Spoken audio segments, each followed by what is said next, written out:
নমস্কার, Ramakrishna TV YouTube চ্যানেলের পক্ষ থেকে সকল মা, বাবা, দাদু, দিদা, ঠাকুমা, ঠাকুর দাদাদের জানাই অনেক অনেক ভালোবাসা, প্রীতি ও আন্তরিক শুভেচ্ছা। সবাই ভালো আছেন, ভালো থাকবেন। আমি আবারও চলে এসেছি শ্রী শ্রী রামকৃষ্ণ মিশনের শ্রীমদ্ ভগবদ গীতা সম্পর্কে আলোচনা করতে, যার সহজ সরল অনুবাদ ও ব্যাখ্যা করেছেন স্বামী লোকেশ্বরানন্দ মহারাজজি এবং সংকলন ও সম্পাদনা করেছেন স্বামী চিদরূপানন্দ মহারাজজি।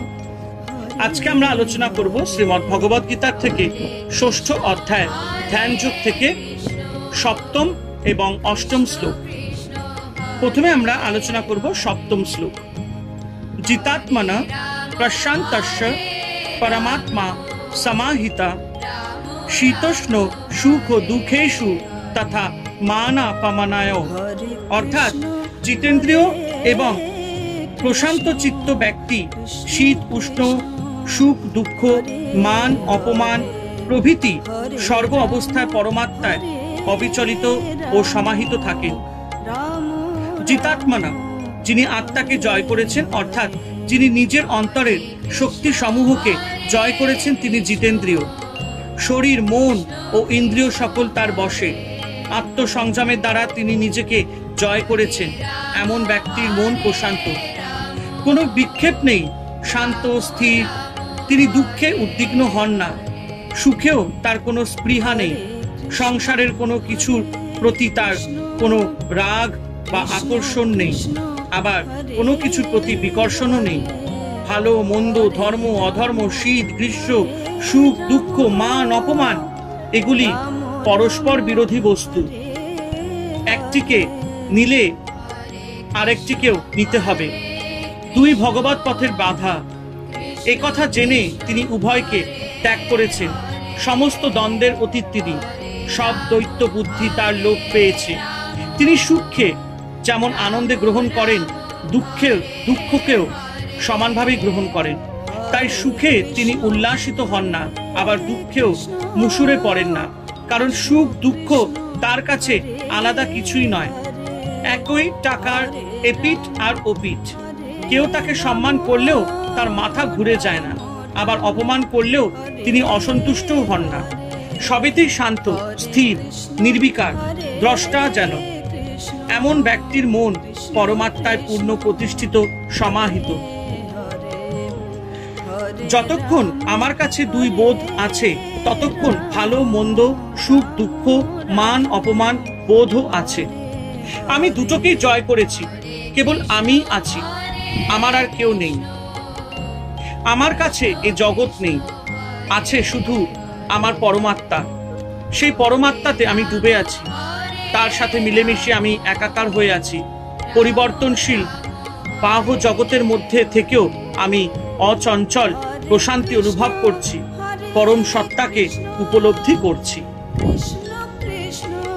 এবার আমরা আলোচনা করব শ্রীমদ্ ভগবদ গীতা ষষ্ঠ অধ্যায় ধ্যান যোগ থেকে অষ্টম শ্লোক।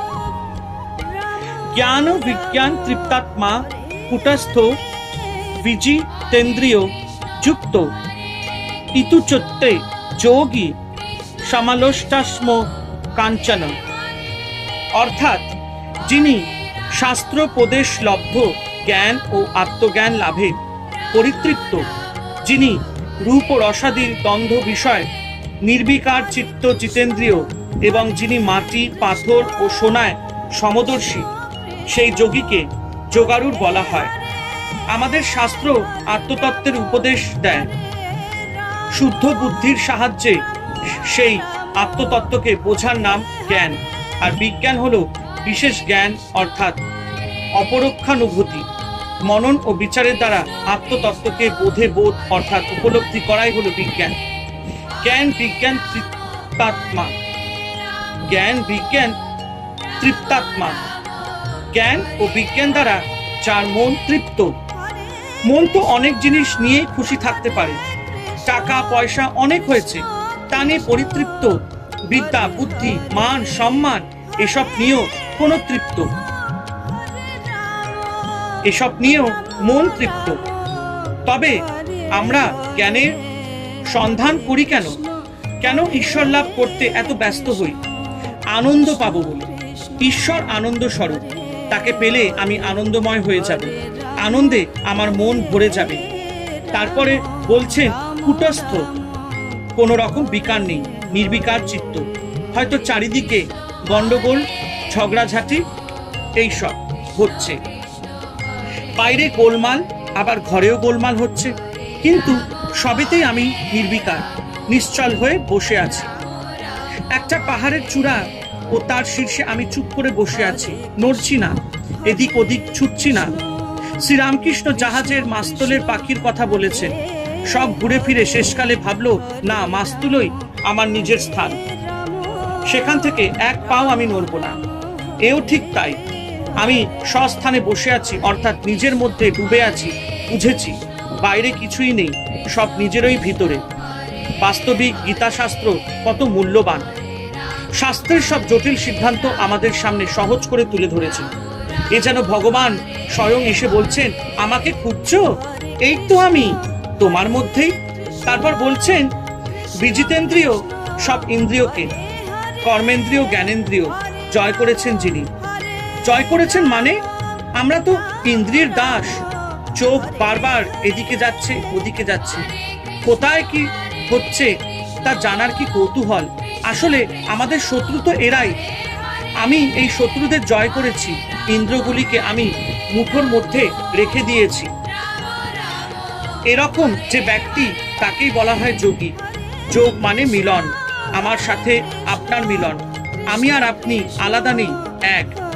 যুক্ত ইতি উচ্চাতে, এই যোগী পুরুষকেই যোগারুর বলা হয়, অর্থাৎ এরকম ব্যক্তি ব্রহ্মের সাথে যুক্ত, যোগস্থ। যোগে আমি ব্রহ্মের সাথে এক হয়ে গেছি। আমার কাছে যে ভিখারি, সেই আবার রাজা। আমি এক রূপে খাদ্য খাচ্ছি, আবার আর এক রূপে দিচ্ছি। সমদর্শী আমি, আমার চোখে সব সমান। আমার কোনো বিষয়ভোগে আকাঙ্ক্ষা নেই।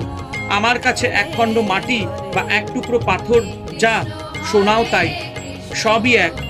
সমলষ্টাশ্ম কাঞ্চন। যিনি প্রকৃত ত্যাগী, সন্ন্যাসী বা জ্ঞানী, তার কাছে টাকা মাটি বা মাটি পাথর ও সোনা সবই সমান।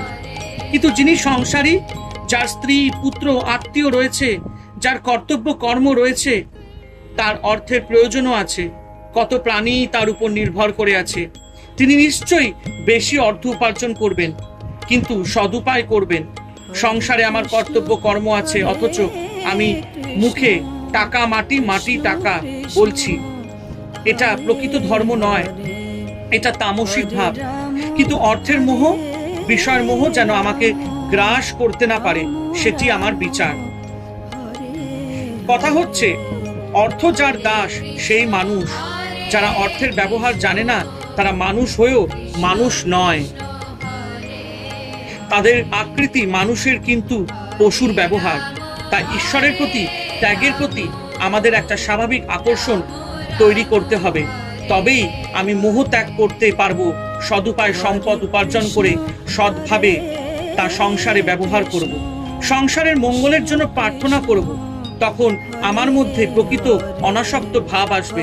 শেষে সংসারের প্রতি কর্তব্য শেষ হলে আমার সমস্ত মন আমি ঈশ্বরে অর্পণ করে যোগী, জ্ঞানী বা ত্যাগী হতে পারবো। হরে কৃষ্ণ কৃষ্ণ কৃষ্ণ হরে হরে, হরে রাম রাম রাম হরে হরে। জয় শিব শম্ভু, জয় দেবী দুর্গা দুর্গতি নাশিনী, জয় মা কালী।